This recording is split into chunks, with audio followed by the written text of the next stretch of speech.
The job of a firefighter is one of the most physically demanding. In order to help potential candidates understand the intense cardiovascular and muscular strength and endurance needed to be a part of the Bowling Green Fire Department is the Candidate Physical Ability Test. We are public safety officers, we're public servants, and the city of Bowling Green, and really any city that has public servants, deserve to get the best people that they can get. In this process, we have found, and we still hold true to ourselves, that it's a good process. It's 400 hours that they have to go through to become a firefighter. It's hard, it's rigorous, and again, we're doing an important job here. Number one is our lives can be in jeopardy if we don't do the right thing. And number two is the citizens of Bowling Green's lives could be in jeopardy if we don't do the right thing. The Candidate Physical Ability Test, or CPAT, has 8 different events, all designed to simulate various situations a firefighter encounters on the job. We have a series of 8 events that make up the CPAT. The first event will be the stair climb. The second event will be a hose drag. The third event will be a tool carry. The fourth event will be a ladders raise and extension. The fifth event is a forcible entry. The sixth event is a search maze. The seventh event is a victim drag or a mannequin victim rescue. The 8th event is a ceiling breach and pull. While you're doing the test, you have a 50-pound vest on. One different area is on the stair climb, you have 75 pounds on. So when you come off the stair climb, we drop off 25 pounds off your back, and then you do the rest of it with 50 pounds. The 50-pound weight is kind of a general area of what your personal protective equipment weighs, your turnout gear, your SCBA, things like that. The other 25 pounds is what we call a high-rise pack, which is a pack of hose that we would take up a high-rise. Say we were going up a set of stairs for 3 minutes. You know, we're going up 10 flights, we carry hose with us. So that simulates both of those on the stair mill. During the test, all candidates must wear gloves, a safety helmet, and long pants. Candidates cannot wear open-toed shoes or jewelry while performing the events. All candidates must begin with the stair climb. You step up on the mill, we start the machine, you have a 20-second warm-up at 50 steps per minute. After that, the machine automatically goes to 60 steps a minute for 3 minutes. Walking up steps for 3 minutes with 75 pounds on your back. When you start the 60 steps per minute, that's when the 10-20 countdown begins. At that point, you step off, we pull 25 pounds off your back, and then you walk 85 feet to the next event. We never run on the fireground. So they're very specific about heel-toe, and make sure you're walking when you go into the next event. Usually, we find that the stair mill is kind of the test. If you get off the stair mill and you still have pretty good legs on you, you're typically going to make it through. But if you get off the stair mill and you look a little fatigued, you might not make it. The second event is the hose drag. We have 200-foot of 1.75-inch hose laid out with a nozzle on the end of it. Basically, you pick that hose up, put it over your shoulder, and you can run in this event. This is the only one you can run in. You run up around a barrel 75 feet away from you, and you make a 90-degree left, and then you go over to a square that's 25 feet from the barrel, 5x7 square. You get on one knee, and you pull that hose to you. You pull 50 feet to you. So what this does is it simulates you getting off a truck, pulling a dry line to a house or whatever type of structure you're at, and getting hose to you and get it laid out ready to fight a fire, make entry. After that, you walk 85 feet to the next event. The third event is the equipment carry, a drill that simulates a company commander's request for equipment from the truck. You go over there, you grab one at a time, you put it on the ground, one at a time, then you pick them up, you walk 75 feet around the barrel, and then you bring them back, and then you basically set them on the ground and put them back up one at a time. Not a very strenuous, necessarily a strenuous drill within itself, but it's a matter of you know, adding those up, that it becomes fairly strenuous. If you're in shape and you've prepared yourself, you're going to do fine. The ladder raise and extension event is after the equipment carry. And what it basically simulates is you as a firefighter placing a ladder and extending the ladder on the fire scene. It's a fairly simple drill. There's a ladder laying flat on the ground for you. We have it tied to the concrete so it's hinged. And basically what you do is you walk the ladder up hand over hand with each rung, and then you lay it up against the building. Once you've done that, you step over to a box that you have to stand in, and you extend the ladder up and you extend the ladder back down. So again, it just simulates how we set ladders on different types of structures.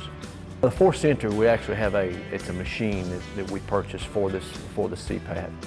And basically it simulates us forcing entry into any type of door. You pick up a 10-pound sledgehammer, and there's a little target about big around as a coffee can, and you strike that target until you've closed that machine enough to where a tone goes off. The search drill is a 3x4 foot tunnel, 64 feet long total. It has two 90-degree turns in it. It also has some obstacles inside that you have to kind of move to the right. You have to go over some obstacles and go under some obstacles also while you're in there. It's completely dark. It's so if you're a little shaky about confined spaces or dark areas, you know, sometimes this will show that to us, and most people make it through this. It's a fairly easy event. You know, we open the hatch, you go through, and you just crawl through it. And it's again, once you crawl out the other side, we'll let you out, and then you move 85 feet to the next event. The rescue, we use a 165-pound mannequin, and you grab those handles and you drag the dummy around a barrel that's about 75 feet from you. You drag it back to the starting line. Basically just to see what your strength level is. In the final event, the ceiling breach, a mulcher machine is used. You step into the inside of the machine, you push up with the pike pole 3 times, 60 pounds, and then you pull down with the pike pole 80 pounds 5 times. You do that 4 cycles. Basically what that's simulating is the task of pulling ceiling and pulling walls and things like that when we're looking for fire extinction. During the test, a proctor is stationed at each event to make sure the candidate is performing each drill properly. A proctor is it would be a firefighter or a person that has done the test before, that's able to be at that station to make sure that they do the things that are said in the events that would constitute a failure if the event was done wrong. And we have one lead proctor who follows the candidate along with the test in hand to explain the instructions to them as they go. The lead proctor's role is to, number one would be instructing them as they go. The second thing would be is that the proctor doesn't want to get in the way of the candidate that's actually going through it. So he would position himself behind the candidate or to the side of the candidate in hearing distance. You have to be close enough to, or shout it, you know, where he would be able to hear the instructions. The preparation part is key. It's just like preparing yourself for, you know, any other type of interview or job. Just so happens to be this job would be a demanding job physically. So in order to prepare for this job, you would need to take the time upon yourself to get in good physical condition. It is aerobic and anaerobic. It is strength and endurance. And this particular test runs you through all those things. Now, does technique matter? Sure it would. If I ran through it 10 times, I would do better than I did just running through it once. But we do have those opportunities for everybody that signs up to run through the test twice. And I would encourage anybody to take advantage of that. Typically the people that take advantage of those things, they do well because they figure out pretty quick where they're at or where they're not at. Bowling Green Fire Department recruit Chris Mitchell has taken the CPAT more than once.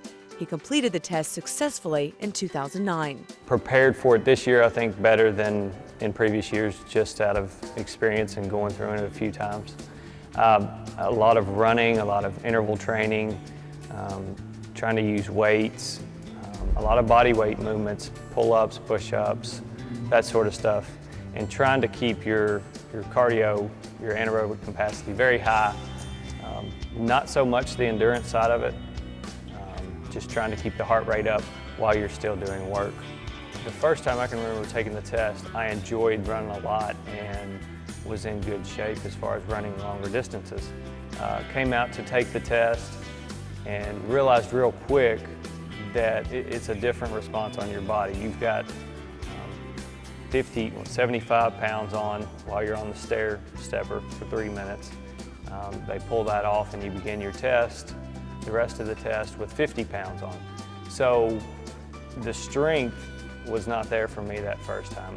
That played a big role in starting the test as soon as you get off the stair stepper, being exhausted. Even though I could run, the strength was not there.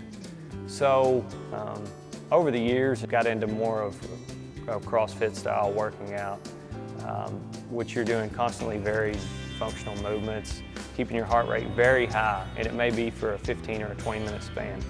And I think that relates a lot to what you're doing here, because your heart rate is going to be elevated, and then you're going to have to drag hose, you're going to have to carry tools. All the while you may be out of breath. You're still going to have the strength to go through each station. After the CPAT is over, there's usually a 60% pass rate. So after the written test and they come out and do the physical test, usually with just the CPAT alone, we'll usually have about 60% that actually make it in time, and those are the individuals that have passed. Personally, for me, I want to do it as fast as I can. I'm competitive anyway, and you generally, I don't know the other people that are testing. And honestly, you want to have that any edge that you can in getting hired. So if it came down to your time on the CPAT, I want to hopefully have one of the better times. I would say average time on the CPAT would probably be about 9 minutes, between 9 and 9:30. We have people that do it in a little over 7 minutes. Now, what you have to recognize is you're on the steering wheel for 3. So 3 of your minutes are gone before you ever get to the other events in one event. So if you look at a 7-minute time, all the other events took 4 minutes. That's a very good time. And again, it's a pass-fail. We want you to pass it. We want you to prepare for it and pass it. They do hold at least 2 walk-in opportunities that are not required, but you're more than welcome to come, walk through the test, and then be on the clock and go through the CPAT. I would definitely take advantage of those, just because you cannot, no matter what you do outside of the fire station or for your personal training, you can't recreate the actual test. There's too many variables. It's an elaborate process to set up. So the only time you're going to get a real good view and a real good experience of how it goes is to come out here and go through it. And then at that point, you can see what you could have done better, where you could have made up time, things you need to work on physically. The whole process that we go through to hire good people for the city of Bowling Green, it's not easy. It's not easy to go through. It's a long process. But I think it assures us, and it typically has proven to us that we hire good people. You know, you go through the process of written test that actually measures 16 different parts of your personality along with the test. Also the personality inventory test and lie detector test and things like that. It gives us the opportunity to choose what we feel is the best people suited to be a public safety officer. If you have questions about this or any other spotlight on Bowling Green, please call City Hall at 393-3000.